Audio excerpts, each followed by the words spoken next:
नमस्कार, मैं योगेश राणा। उत्तराखंड में इस वक्त बीजेपी की अंदरूनी राजनीति को लेकर इतनी चर्चाएं हो रही है जितनी शायद ही कभी पहले हुई होगी।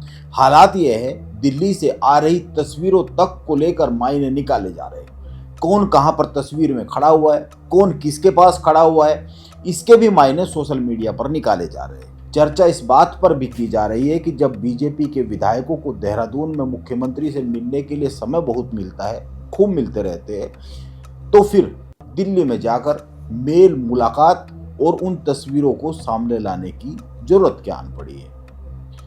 पहली तो बात इन्हीं चर्चाओं पर, इसके बाद आएंगे दो हालातों पर जो उत्तराखंड की राजनीति को लेकर चर्चाओं का बाजार गर्म है, उन पर आएंगे। दिल्ली में बीजेपी के राष्ट्रीय अध्यक्ष नितिन नवीन की ताजपोशी हुई है, इसीलिए यह जाहिर सी बात है बीजेपी का हर छोटा बड़ा नेता दिल्ली बीजेपी का जो ऑफिस है वहां जाएगा ही जाएगा जहां पर ये आयोजन हो रहा था। और आप सोचिए, पूरे देश से बीजेपी के अलग अलग राज्यों से मुख्यमंत्री, प्रदेश अध्यक्ष, बड़े नेता, विधायक, संगठन से जुड़े हुए लोग दिल्ली गए।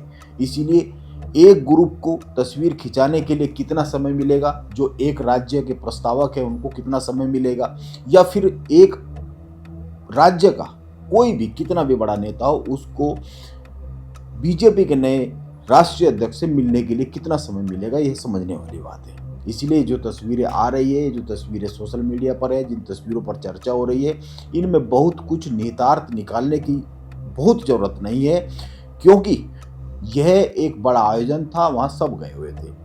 अगर आपने तस्वीरों में देखा होगा तो उत्तर प्रदेश के मुख्यमंत्री भी उसी साधारण लाइन में प्लास्टिक की कुर्सियों पर बैठे हुए थे जिस साधारण लाइन में अन्य राज्यों के मुख्यमंत्री और अन्य नेता बैठे हुए थे। इसीलिए वहां से आने वाली हर तस्वीर के बहुत ज्यादा मतलब निकालना बनता नहीं है। इसमें कोई दो राय नहीं कि बीजेपी में बहुत कुछ अंदर खाने चल रहा है, लेकिन हर तस्वीर के मायने निकालना बहुत जरूरी नहीं है। सबसे महत्वपूर्ण तस्वीर तो गदरपुर से आई है। जो दिल्ली से तस्वीर आई है उन पर बात हो रही है, लेकिन उन तस्वीरों से ज्यादा महत्वपूर्ण तस्वीर गदरपुर से आई है। गदरपुर में बीजेपी के जो विधायक है अरविंद पांडे, उनके घर पर बीजेपी के डीडी हाट से विधायक बिशन सिंह चुफाल जाकर मिले हैं। बीजेपी में दोनों जिस लाइन पर खड़े हुए हैं, यह मुलाकात महत्वपूर्ण है और ये किसी सार्वजनिक कार्यक्रम में नहीं मिले।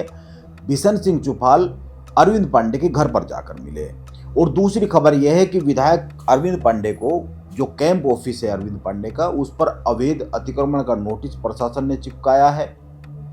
15 दिन में अतिक्रमण को खुद तोड़ने की चेतावनी दी गई है। यदि तोड़ा नहीं गया तो नियमानुसार अतिक्रमण को तोड़ने की बात कही गई है। इस पर गदरपुर में बड़ा घमासान मचता हुआ दिख रहा है। अगर आप देखेंगे तो ऊधम सिंह नगर की तकरीबन आधी सीटों पर एक अलग से समीकरण बनते हुए दिख रहे हैं। इन समीकरणों पर गदरपुर में चल क्या रहा है, इस पर अगले वीडियो में विस्तार से बात करेंगे।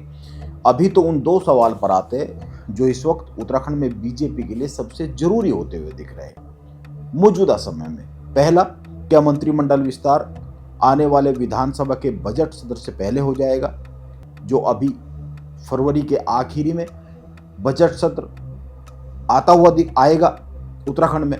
और दूसरा सवाल यह है कि क्या उत्तराखंड से लेकर संगठन में राष्ट्रीय लेवल तक बीजेपी में बड़े बदलाव होंगे। ये तो जाहिर सी बात है, क्या उत्तराखंड में भी उसमें कुछ बड़े बदलाव होंगे।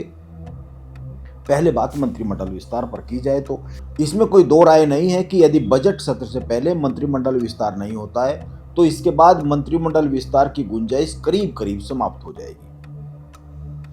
क्यों समाप्त हो जाएगी? अगर इस पर बात करें तो अब चुनाव बहुत दूर नहीं बचे हैं। अगर 2022 के विधानसभा चुनाव की तारीखों की बात की जाए तो पिछले विधानसभा चुनाव 8 जनवरी को चुनाव की घोषणा कर दी गई थी और 20 जनवरी को बीजेपी ने अपने पहले उम्मीदवार, जो उम्मीदवारों की सूची, वो पहली सूची जारी कर दी थी। उसमें 70 में से 59 उम्मीदवार के नाम थे, यानी कि ये बड़ी महत्वपूर्ण सूची थी, बड़ी सूची थी, जो 20 जनवरी को जारी हो गई थी। यानी बात बिल्कुल साफ है, अब केवल 1 साल बचा है पूरा। ऐसे में बहुत समय तो बचा नहीं है। और वैसे भी अभी मौजूदा समय में केंद्र सरकार और केंद्र के बीजेपी के सारे बड़े नेता तो 1 फरवरी से जो बजट सत्र शुरू हो रहा है संसद का, उसमें बिजी हो जाएंगे। इसके बाद उत्तराखंड सरकार भी बजट सत्र लाएगी फरवरी के दूसरे हिस्से में या फिर मार्च के पहले सप्ताह में। उत्तराखंड में बजट सत्र आएगा, इसलिए यह तो तय है कि मंत्रिमंडल विस्तार के लिए जनवरी माह ही है बीजेपी के पास उत्तराखंड में। क्योंकि यदि मंत्रिमंडल विस्तार बाद में होता है तो एक मंत्री को खुद को साबित करने के लिए और बीजेपी संगठन के लिए भी काम करने के लिए अपने क्षेत्र में या फिर राजनीतिक तौर पर जनता के बीच में संदेश पहुंचाने के लिए 6 माह का वक्त भी नहीं मिलेगा। इसीलिए तकरीबन 6 माह तो एक मंत्री को बनने के बाद मिलने ही चाहिए। इसीलिए मंत्रिमंडल विस्तार अब नहीं तो फिर कोई मतलब नहीं होता है राजनीतिक तौर पर भी, और उसकी जो अहमियत है उस हिसाब से भी अगर देखें तो। अब रही बात संगठन में बड़े बदलाव की, तो आप इस वक्त उत्तराखंड की राजनीति में चल रही कुछ गतिविधियों पर ध्यान दीजिए। पहली बात, बीजेपी में एक खेमा लगातार 2027 के जो विधानसभा चुनाव है उनमें अपनी राजनीतिक जमीन बचाने के लिए बहुत अधिक एक्टिव दिख रहा है। गदरपुर में बीजेपी के जो विधायक हैं अरविंद पांडे, केवल अगर उन्हीं का एक उदाहरण देखें तो बहुत साफ साफ दिखता है। वो अपने टिकट के लिए जद्दोजहद कर रहे हैं और अपनी राजनीतिक जमीन बचाने के लिए जद्दोजहद करते हुए दिख रहे हैं, और उनको चुनौती पार्टी के भीतर से ही अधिक मिलती हुई दिख रही है। क्योंकि बीजेपी के विधायक को अगर नोटिस मिल जाता है अतिक्रमण किए जाने का, तो ये समझा जा सकता है कि बहुत सारे समीकरण गदरपुर में बदल रहे हैं। इस दिशा में काम वो करते हुए दिख रहे हैं कि कैसे अपनी राजनीतिक जमीन को बचाए। वो बयानबाजी भी कर रहे हैं, बयान भी लगातार दे रहे हैं। ऐसे में इसके अलावा भी कई सीटों पर बहुत सारे इस तरह के फैक्टर्स दिख रहे हैं।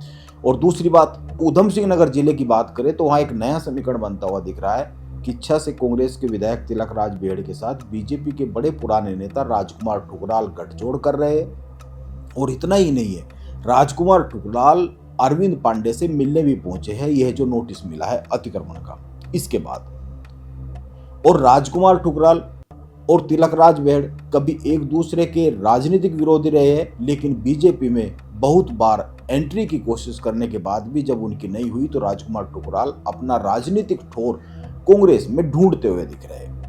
बीजेपी में राजकुमार ठुकराल की एंट्री बहुत ही मुश्किल है। वो लंबे समय से कोशिश कर रहे थे। वो मुख्यमंत्री पुष्कर सिंह धामी और बीजेपी के प्रदेश अध्यक्ष से भी मेयर चुनाव के पहले मिले थे।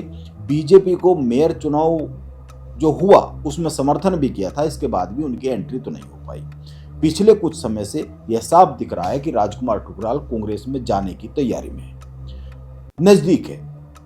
कांग्रेस अपने नाराज लोगों को मनाने में जुटी है। अभी पिथौरागढ़ से जो कांग्रेस के विधायक है मयूख मेहर, जो लगातार नाराज चलते रहे, जिस वक्त कर्ण मेहरा प्रदेश अध्यक्ष हुआ करते थे, वो अभी हाल ही में प्रीतम सिंह से मिले हैं देहरादून में।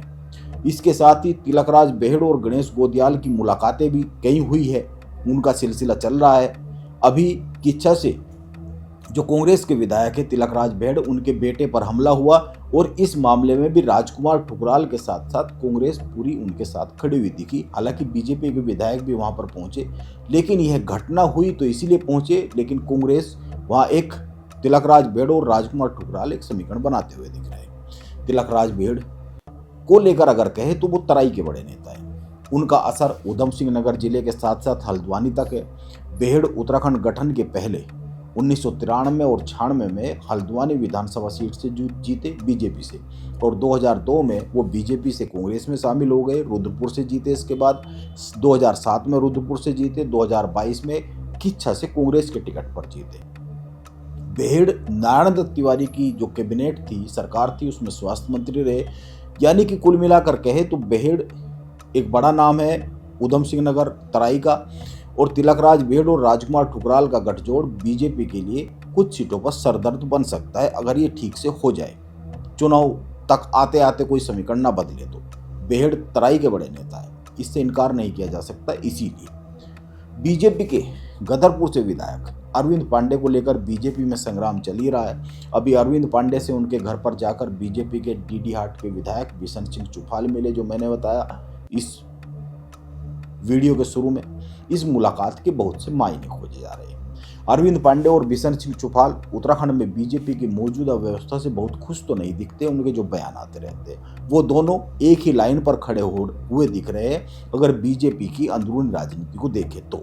इसीलिए बीजेपी संगठन में उन चेहरों पर क्या निर्णय लेगी बीजेपी आने वाले समय में, जो पिछले कुछ समय से या तो विवादों में रहे या जो विवादों में दिखे हैं, जिनको लेकर एक निगेटिव नैरेटिव या निगेटिव चर्चा बनती दिखी है, या फिर जो उत्तराखंड की मौजूदा बीजेपी सरकार से और उत्तराखंड में बीजेपी के मौजूदा प्रदेश नेतृत्व से जिनका 36 का आंकड़ा बनता हुआ दिखा है, उन पर क्या निर्णय लेगी ये बहुत महत्वपूर्ण है। बीजेपी ऐसे लोगों पर जो निर्णय लेगी वह उसका सीधा असर 2027 की तरफ बढ़ती हुई बीजेपी पर साफ साफ दिखेगा, क्योंकि बीजेपी उत्तराखंड में 10 साल की लगातार सत्ता के बाद चुनाव में जाने वाली है। इसीलिए एंटी इनकम्बेंसी नहीं होगी ऐसा कहा नहीं जा सकता। और इन सब बातों के अलावा मुख्यमंत्री पुष्कर सिंह धामी ने एक बहुत ही साफ लाइन राजनीतिक तौर पर उत्तराखंड में खींची है। बीजेपी हिंदुत्व की लाइन पर ही चुनाव में उतरेगी। मजार जिहाद इस बार का जो विधानसभा चुनाव आने वाला है 2027 में, अगले साल, इस चुनाव में यह जो मजार जिहाद है टर्निंग पॉइंट साबित होने वाला है।